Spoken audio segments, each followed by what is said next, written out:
Good morning everyone. Today we are going to start second chapter of unit 4.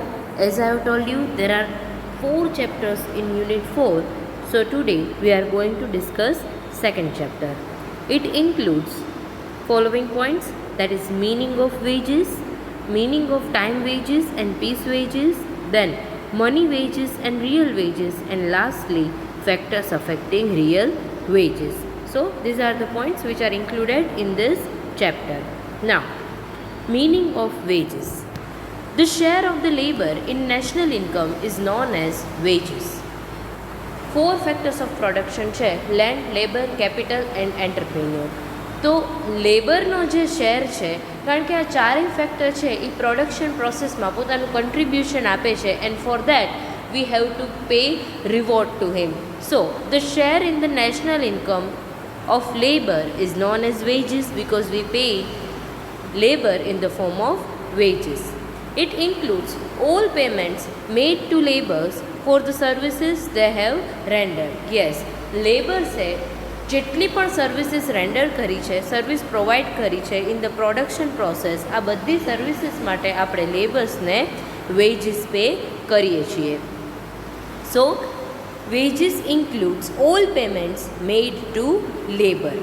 According to Benham, a wages may be defined as sum of money paid under contract by an employer to a worker for services rendered. Yes, એક contract sign થાય છે employer અને worker વચ્ચે, અને આ કોન્ટ્રાક્ટની અંડરમાં employer છે પોતાના વર્કર્સને જેટલું પણ પેમેન્ટ કરે, that is known as veggies.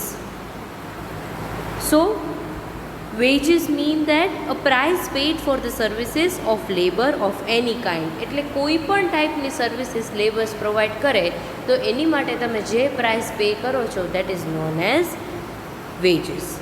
Now, next topic is time wages and piece wages. Yes, now we will discuss what is time wages and what is piece wages. Wages may be paid to worker according to the period of time, like weekly, fortnightly or monthly. So depends on the contract or agreement કે તમારે લેબર્સને કેવી રીતે payment કરવાનું છે. Wages paid to the workers according to the period of time for which they are employed is known as time wage system. જેટલા time માટે તમે લેબરને appoint કરો છો, વર્કર્સને, એ ટાઈમ ડ્યુરેશનને કન્સિડર કરી અને તમે જો વેજીસ પે કરતા હોય તો it is known as time wage system. Time wage system છે એને according to the quantum of work, labours છે એણે કેટલું વર્ક કરવાનું છે એના બેઝડ ઉપર લેબર્સ ઓર વર્કર્સને એમ્પ્લોય કરવામાં આવે છે, અને એના બેઝડ ઉપર એને વેજીસ છે એ પેમેન્ટ કરવામાં આવે છે. એટલે જેટલો ટાઈમ રિક્વાયરમેન્ટ હોય કે સે ફોર એક્ઝામ્પલ આટલું વર્ક છે તો એ 5 ડેઝમાં કમ્પ્લીટ થઈ જશે તો એ ટાઈમ વેજ સિસ્ટમ થઈ. હવે એની સાથે કેટલું કામ કરે છે ને એ કોઈ કન્સર્ન નથી. આજે મેં એક લેબર વર્કરને અપોઇન્ટ કર્યો અને મેં એને એવું કીધું છે કે પર ડે હું તને 500 રૂપીસ પે કરીશ, તો આ એક દિવસમાં એ કેટલું કામ કરે છે ને that is not important, but I have to pay him 500 rupees per day. It is known as time wage system. So what is piece wage system? When if the wages are paid according to the quantum of work put in by the worker, it is known as piece wage system. That is કે workers છે એને કેટલું કામ કરે છે ને એના according તમે પે કરો ને તો એને પીસ વેજ સિસ્ટમ કહેવાય. સે ફોર એક્ઝામ્પલ મારી ફેક્ટરીમાં એક વર્કર છે એ આજે 50 યુનિટ્સ મેન્યુફેક્ચર કરે છે અને એક યુનિટની પ્રાઇસ છે એ 10 રૂપીસ છે, તો 50 યુનિટ્સ ઇન્ટુ 10 રૂપીસ એટલે હું એને 500 રૂપીસ છે એ પે કરી દઈશ. તો આને પીસ વેજ સિસ્ટમ થાય, જેટલું વર્ક કરો એટલું એને પેમેન્ટ મળે. હવે કદાચ એ એક દિવસમાં 100 યુનિટ્સ મેન્યુફેક્ચર કરી લે તો એને એટલું પેમેન્ટ વધારે મળે. So it is known as piece wage system. Time wage system means what કે સે ફોર એક્ઝામ્પલ કે મંથલી વેજ હું એને પે કરી દઉં છું, ડેઇલી વેજ તો કીધું પણ હું એને મંથલી વેજીસ પે કરી દઉં કે એક મંથની સેલેરી છે વર્કરની એ 5000 રૂપીસ છે, તો it is known as time wage system. કે જ્યારે એનું વર્ક કમ્પ્લીટ થઈ જશે એટલે કેટલા ટાઈમમાં વર્ક કમ્પ્લીટ કરે છે it depends on the labour, but piece wage system એટલે એને અકોર્ડિંગ ટુ ધ વર્ક છે એ એને પેમેન્ટ મળશે. And under piece wage system it has no relation to the quantum of time. So according to રેયોન, work piecework wages are based on the quantity of product completed by the employee instead of the length of the time he is occupied. Yes, piece wage system એટલે શું કે કેટલા ટાઈમમાં production કરે છે ને એની સાથે કોઈ કન્સર્ન નથી, પણ કેટલું પ્રોડક્શન કરે છે ને that is more important thing, કે એક દિવસમાં એણે કેટલું પ્રોડક્શન કર્યું એના બેઝડ ઉપર હું એને પેમેન્ટ આપીશ. એટલે એક દિવસમાં કદાચ 50 યુનિટ્સ કરે, 100 કરે, 150 કરે, ડઝન્ટ મેટર કેટલા ટાઈમમાં કરે છે, પણ કેટલું પ્રોડક્શન કરે છે એના બેઝડ ઉપર જ એનું પેમેન્ટ છે એ ડિટરમાઇન થશે. So in those employments where work can be easily standardised or measured and where employer desires a large output, piece wage system is more preferable. એવા કોઈ એન્ટરપ્રાઇઝ છે કે જ્યાં એમ્પ્લોયર્સ છે એને વધારે આઉટપુટ મેન્યુફેક્ચર કરવું છે ને, કે જ્યાં ક્વોન્ટિટી છે ને જે વધારે મેટર કરે છે ત્યાં પીસ વેજ સિસ્ટમ ઇમ્પ્લિમેન્ટ થશે. અને જ્યાં ક્વોલિટી છે એ ક્વોન્ટિટી કરતાં વધારે ઇમ્પોર્ટન્ટ હોય ને at that time wage system are preferred. કે ક્વોલિટી જોઈ છે તમારે. મેં ક્યાંક એવું રીડ કર્યું હતું કે એક મર્સિડીઝ છે એને મેન્યુફેક્ચર થતાં 6 months થાય છે. Why? Because quality is more important than quantity. કેટલી મેન્યુફેક્ચર થાય છે નહીં. મર્સિડીઝ કે રોલ્સ રોયસ એવી કંઈક બેમાંથી એક કાર હતી. એટલે અહીંયા ઇમ્પોર્ટન્ટ શું છે મેન્યુફેક્ચરરનો, કે આપણે ક્વોલિટી ઉપર ફોકસ કરવાનું છે, not on the quantity. So જ્યારે ક્વોલિટી ઉપર ફોકસ હોય ત્યારે time wage system, and when focus is on quantity at that time piece wage system is more preferable. Now, next point is money wages and real wages. Now, we will understand what is money wages and what is real wages. Wages which are paid or received in terms of money is known as money wages or normal wages. એવા veggies કે જે તમે મનીની ટર્મ્સમાં, પૈસાના ટર્મ્સમાં pay કરો ને એને તમે money wages or nominal wages તરીકે કન્સિડર કરી શકો. So in other words, nominal wages are wages which are paid or received in terms of money. એટલે જો તમે એમ્પ્લોયર હોય તો તમે પે કરશો અને લેબર હોય તો તમે રિસીવ કરશો in terms of money. These are non as the nominal veggies.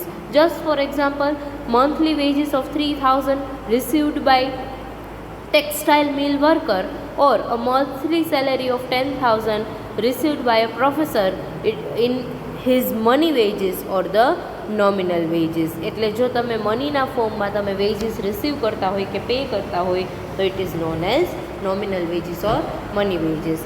Now real veggies on the other hand, it refers to the amount of goods and commodities which a worker can buy with the money wages.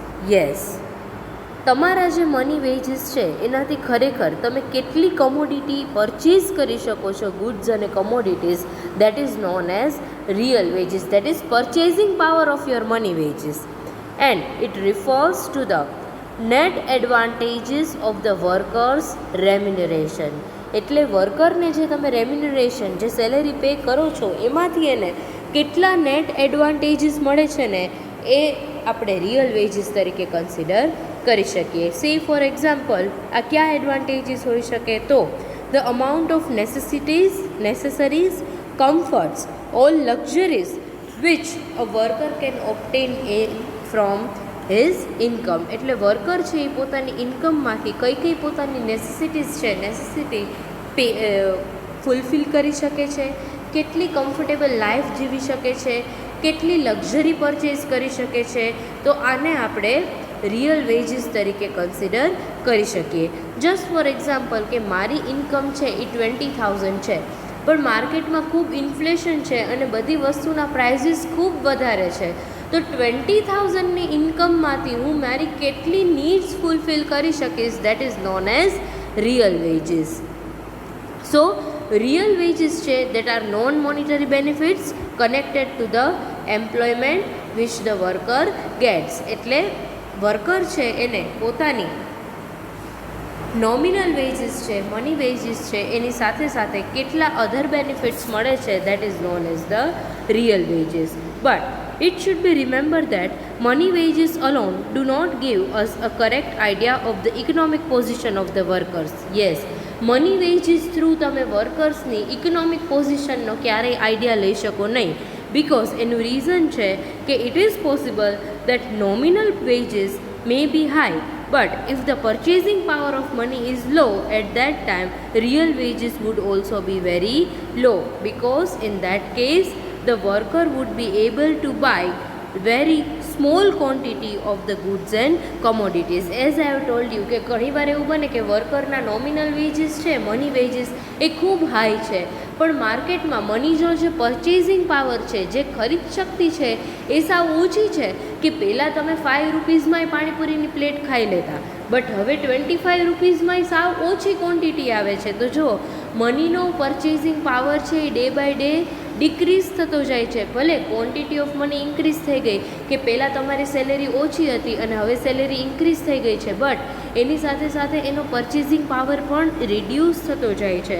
તો તમારો મનીનો પર્ચેઝિંગ power સાવ ઓછો હશે તો money veggies ગમે તેટલા વધારે હોય, you can purchase only small quantity of the commodities, and that is why real wages are more important. But on the other hand, it is likely that money wages may be low, but if worker gets number of other benefits which are connected with the employment, like એટલે at the same time જો money wages છે એનો purchasing power લો છે, but એની સાથે સાથે workers જે કંપનીમાં કામ કરે છે એની એમ્પ્લોયમેન્ટ સાથે એને બીજા બધા ઘણા બેનિફિટ મળતા હોય તો કોઈ પ્રોબ્લેમ ન થાય. તો આ બેનિફિટ ક્યાં ક્યાં હોઈ શકે છે? સી ફોર એક્ઝામ્પલ ફ્રી રેઝિડન્સ, રહેવા માટે તમને ક્વાર્ટર્સ પ્રોવાઈડ કરે. હવે જો બધી કંપનીઝ છે, અમુક એવા ગવર્મેન્ટ સેક્ટર છે તો એ ક્વાર્ટર્સ પ્રોવાઈડ કરે છે, રેલવે છે તો રેસિડન્સ માટે ફેસિલિટી હોય ફ્રીમાં. ફ્રી મેડિકલ સર્વિસીસ કે તો એમ્પ્લોઈઝ છે અને કોઈ પણ મેડિકલ હેલ્થ ઇસ્યુ હોય તો ફ્રીમાં એનું ટ્રીટમેન્ટ થશે. Then free education for the children. Yes, વર્કરના જે કિડ્સ છે એની માટે ફ્રીમાં એજ્યુકેશન પ્રોવાઈડ કરે. Then essential articles at the subsidised rates. Reliance છે તો કદાચ એના વર્કર્સ છે એની માટે એના બધા એમ્પ્લોઈઝને ઓછી પ્રાઇસમાં, રિલાયન્સના ઘણા બધા મોલ્સ છે તો એમાં ગ્રોસરી છે, ગ્રોસરીથી લઈને બધી જ વસ્તુ અવેલેબલ છે તો એ પોતાના એમ્પ્લોઈઝને ઓછી પ્રાઇસ ઉપર બધી વસ્તુ પ્રોવાઈડ કરે તો એ પણ એક બેનિફિટ થાય. સો આ બધી સિચ્યુએશનમાં મની વેજીસ કરતાં રિયલ વેજીસ ઘણા હાઈ છે.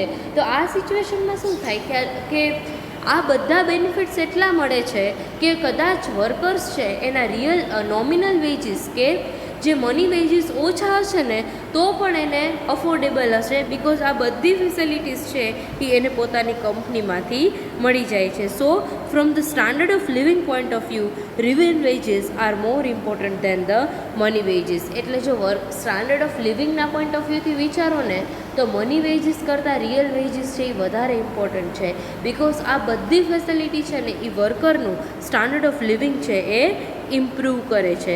So according to the Adam Smith, labour is rich or poor is well or ill rewarded in proportion to the real and not the nominal value of his wages. એટલે labour છે એ rich છે કે poor છે એ તમે એના money veggies ઉપરથી determine ન કરી શકો, but it depends on his real wages. So considering the real value of the worker's earnings, we should take into consider not only the money value of his wages but also number of other benefits which real wages are depend. એટલે આપણે લેબર્સને ખાલી money વેજીસને consider નથી કરવાના, but એની સાથે સાથે બીજા જે real benefits છે, અધર બેનિફિટ્સ છે એ ક્યાં મળે છે એ આપણે કન્સિડર કરવાના છે. નાઉ our next topic is factors affecting real wages. Yes, there are total 6 factors which affects the real wages. Let us discuss one by one. આનો મતલબ એમ થાય કે વર્કરના રિયલ વેજીસ છે એને કયા કયા ફેક્ટર્સ કન્સિડર થાય છે કે રિયલ વેજીસ ઇન્ક્રીઝ થશે કે ડિક્રીઝ થશે. તો એની માટે આ ફેક્ટર્સ છે એમાં ફર્સ્ટ છે purchasing power of money. Yes, purchasing power of money means what? ખરીદ શક્તિ. તમારી પાસે અત્યારે 10,000 રૂપીસ છે તો એમાંથી તમે કેટલી વસ્તુ પરચેઝ કરી શકો છો? તમને હું ગોલ્ડનું એક્ઝામ્પલ આપું તો પહેલાં ગોલ્ડની પ્રાઇસ કદાચ 20,000 રૂપીસ હતી, 1 તોલામાં આપણે કન્સિડર કરીએ તો હવે એ 1 તોલાની પ્રાઇસ છે એ મોર દેન 40,000 થઈ ગઈ છે. તો એનો મતલબ શું થયો કે અત્યારે પહેલાં તમારી પાસે 20,000 હતા, અત્યારે 40,000 રૂપીસ છે, તો પણ તમે એક જ તોલો પરચેસ કરી શકો છો. પહેલાં કદાચ તમે 40,000માં 2 તોલા પરચેસ કરી શકતા હતા. તો હવે જુઓ, money purchasing power of people એટલે લોકોની ઇન્કમ વધી ગઈ છે, પણ એની સામે એ ઇન્કમનો જે purchasing power, that is purchasing power of money છે, એ સાવ રિડ્યુસ થઈ ગયો છે. કે પહેલાં તમે જેટલી વસ્તુ પરચેસ કરી શકતા ઓછા પૈસામાં, હવે એટલી તમે વધારે પૈસામાં પણ પરચેસ નથી કરી શકતા. સો workers are generally paid wages in terms of money, that you know, but money itself is not so important. What the important thing is that purchasing power of money. કેટલા પેમેન્ટ કરો છો ને વર્કર્સને veggies એ important નથી મનીના ફોર્મમાં, but એ મનીનો purchasing power કેટલો છે ને, that is more important thing. Purchasing power means the amount of goods or commodities which can be purchased by a unit of money, say ₹5, કે 5 રૂપીસમાંથી તમે કેટલા કોમોડિટીઝ પરચેસ કરી શકો છો ને, that is known as purchasing power of money. And purchasing power of money depends upon the general price level. તો purchasing power છે એ શેના ઉપર ડિપેન્ડ કરે? પ્રાઇસ લેવલ ઉપર, કે અત્યારે જે કમોડિટી છે એની પ્રાઇસ કેટલી છે. મેં તમને ગોલ્ડનું જ એક્ઝામ્પલ કીધું. પહેલાં એની પ્રાઇસ 1 તોલાની પ્રાઇસ 20,000 હતી, અત્યારે 40,000 છે, ઓર મોર દેન 40,000, દેટ ઇઝ 45,000 રૂપીસ. તો મનીમાંથી તમે કેટલા કોમોડિટીઝ પરચેસ કરો છો, that is known as purchasing power of money. Money wages of the workers may be high. For example, they may getting 400 rupees per month, but there is continuous increase in the general price level.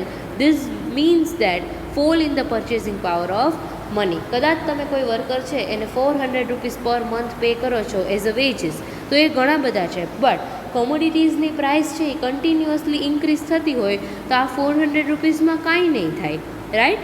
So they will not be able to buy more goods and services. They only purchase few goods and services because their real wages are very low.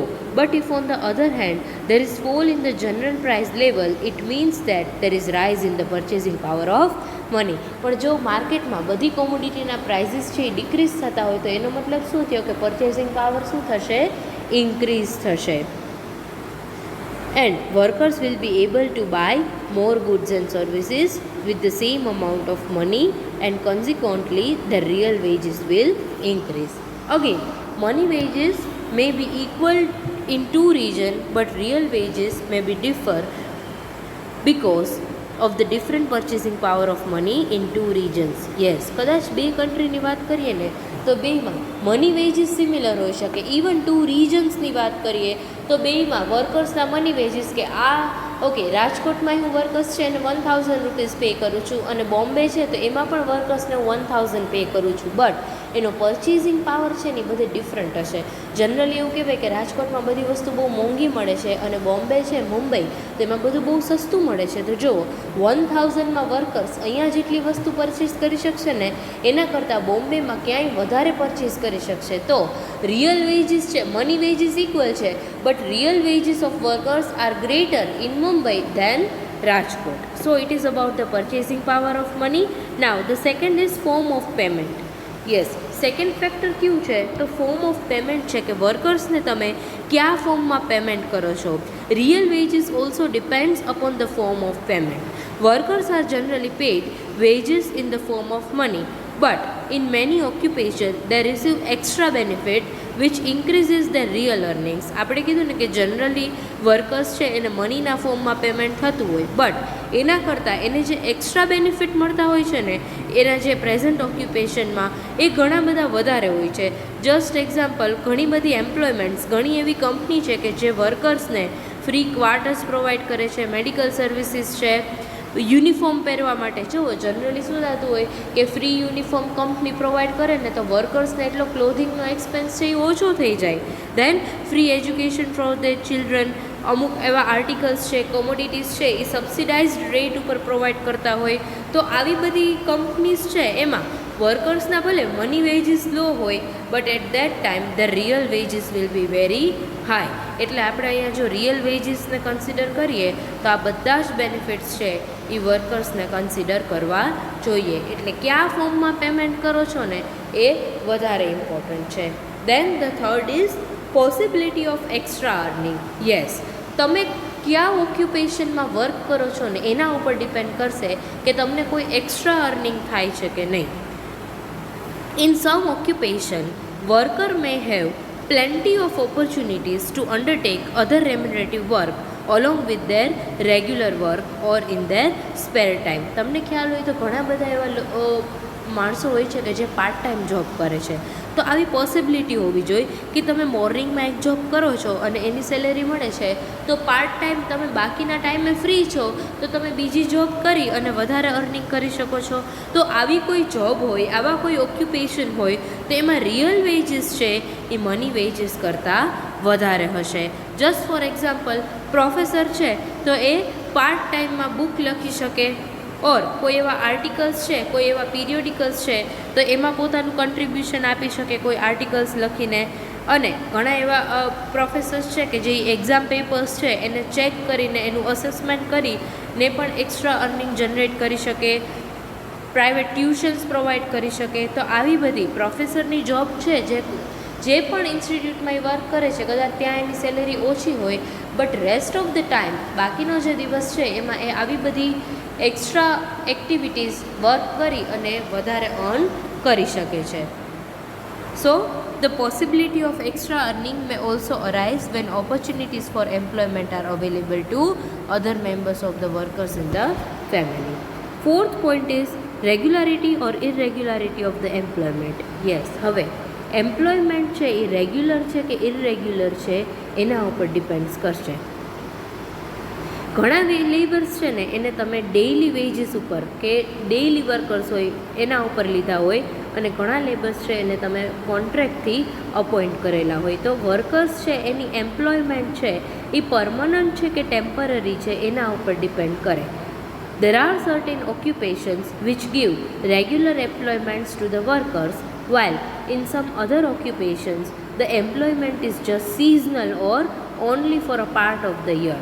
Yes, generally અમુક એવા occupation હોય, અમુક એવી company હોય, અમુક એવી job જ હોય કે જેમાં તમે લેબર્સને રેગ્યુલર બેઝ ઉપર એમ્પ્લોય કરી શકો છો. બટ અમુક જોબ એવી હોય કે જેમાં સિઝનલ વર્ક જ હોય કે અમુક વર્ષના અમુક દિવસો માટે જ એને કામ કરવાનું હોય, તો એટલા માટે જ તમે એને અપોઇન્ટ કરો છો.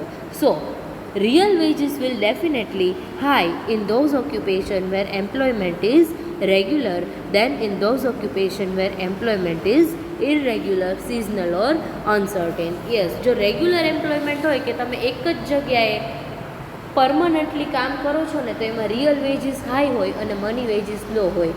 બિકોઝ તમે જો કોઈ એવા ઇન્સ્ટિટ્યૂટમાં કામ કરતા હોય કે જ્યાં તમારી ઇરરેગ્યુલર એમ્પ્લોયમેન્ટ છે કે તમારે અમુક ટાઈમ માટે જ કામ કરવાનું છે, તો એમાં તમને રિયલ વેજીસ ન મળે, મની વેજીસ હાઈ મળે. રાઈટ? તમે જ એક્ઝામ્પલ લ્યો, તમારે તમારા ઘરમાં કામ કરાવવું હોય તો મંથલી તમે એને કોઈ મેઇડ રાખો તો એને તમારે ઓછી સેલેરી પે કરવી પડે. બટ ડેઇલી બેઝ ઉપર કે મંથમાં એકવાર તમે એમ કહો કે મારે આટલું કામ કરવું છે તો દે વિલ ચાર્જ હાઈ. તો આ એના બેઝડ ઉપર છે કે રેગ્યુલર એમ્પ્લોઈઝ હશે ને, રેગ્યુલર એમ્પ્લોયમેન્ટ, તો એમાં રિયલ વેજીસ છે એ મની વેજીસ કરતાં વધારે હશે, અને જો ઇરરેગ્યુલર એમ્પ્લોયમેન્ટ હશે તો એમાં મની વેજીસ છે એ વધારે હશે અને રિયલ વેજીસ છે એ ઓછા હશે. Nature of employment is also important factor which affects the real wages or of a worker. Just for example, there are certain occupations which are hazardous and risky. અમુક એવી job હોય છે કે જે risky છે અને જે તમને તમારી હેલ્થને એડવર્સ ઇમ્પેક્ટ અફેક્ટ કરી શકતી હોય. Just for example, captain of a ship or a pilot of an aircraft or the railway engine driver. આ બધાની જોબ રિસ્કી છે. શિપનો કેપ્ટન છે, પાયલોટ છે, રેલવે એન્જિન ડ્રાઈવર છે, તો આ બધાની જોબ રિસ્કી છે. And similarly workers engaged in coal or iron ore mine are those working in steel mills. કે જે એવા વર્કર્સ છે કે જે કોલ ફેક્ટરી છે, માઇન્સમાં વર્ક કરે છે, આયર્ન ફેક્ટરીમાં, તો આવા બધાનું વર્ક છે એ થોડું ડિફિકલ્ટ છે.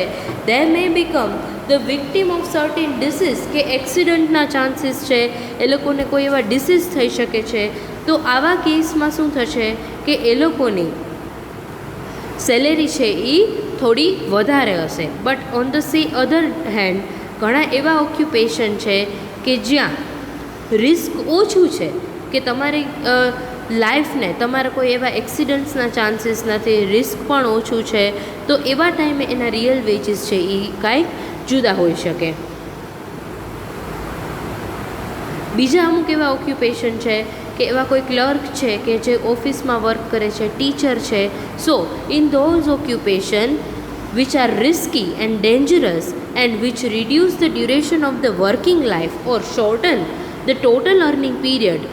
Although money wages may be high, real wages would be lower than in occupation in which workers feel greater security of life. તો આવા જે રિસ્કી વર્ક છે ને એમાં મની વેજીસ ખૂબ વધારે હશે, એ લોકોને ખૂબ પેમેન્ટ સેલેરીના ફોર્મમાં મળતું હશે. બટ રિયલ વેજીસ ઓછા કહેવાય ને, બિકોઝ એની લાઈફ છે એ કેટલી રિસ્કી થઈ ગઈ છે, અને કદાચ એવું બને કે it may shorten the duration of their life. તો એવા ટાઈમે એ લોકોના મની વેજીસ હાઈ હોય પણ રિયલ વેજીસ છે એ લો છે. But at the same time મેં તમને કીધું એમ કે અમુક જોબ છે કે ક્લર્ક છે કોઈ ઓફિસમાં, ટીચર છે, તો એના મની વેજીસ કદાચ ઓછા હોય પણ એના રિયલ વેજીસ કેટલા હાઈ છે, બિકોઝ એની લાઈફ ઉપર કોઈ એવું રિસ્ક છે નહીં.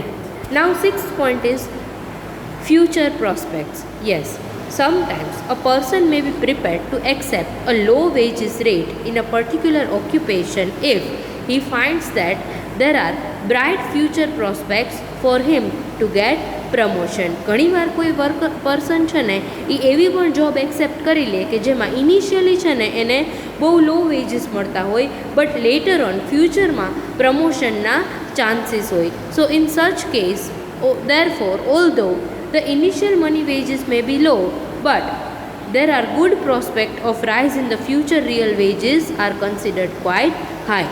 On the other hand, high initial money wages may not be considered as good in the absence of any prospect for a future rise. કદાચ એવું બને કે ઇનિશિયલી તમને ખૂબ હાઈ વેજીસ પે કરે, પણ ફ્યુચરમાં તમારા સેલ્ફ ડેવલપમેન્ટ માટે તમને કોઈ ફર્ધર પ્રમોશનના ચાન્સીસ જ ન હોય, તો એવી જોબ કદાચ તમે ન પણ એક્સેપ્ટ કરો. તો જુઓ, ફ્યુચર પ્રોસ્પેક્ટ કેવું છે ને એના ઉપર ડિપેન્ડ કરે કે ઇનિશિયલી તમને લો મળે છે પણ ફ્યુચરમાં તમારા પ્રમોશનના ચાન્સીસ છે. બટ અમુક જોબ છે તેમાં ઇનિશિયલી તમને હાઈ મળે છે પણ ફ્યુચરમાં કોઈ પ્રમોશનના ચાન્સીસ છે નહીં.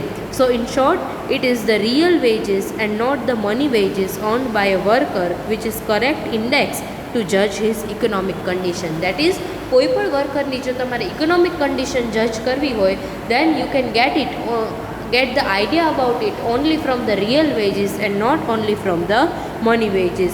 મની વેજીસ છે એ ક્યારેય આપણને ઇકોનોમિક કન્ડિશન છે વર્કરની કેવી છે એનું રિલાયબલ પિક્ચર છે એ પ્રોવાઈડ કરતું નથી. સો in order to have a correct idea of the standard of living of the workers, we should know their real wages rather than their money wages.